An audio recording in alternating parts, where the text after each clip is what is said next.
hygrostat or humidistat is an instrument used to measure and control the relative humidity in an environment.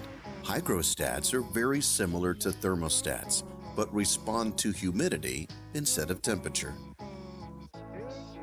Modern devices use the temperature of condensation to measure differences in humidity.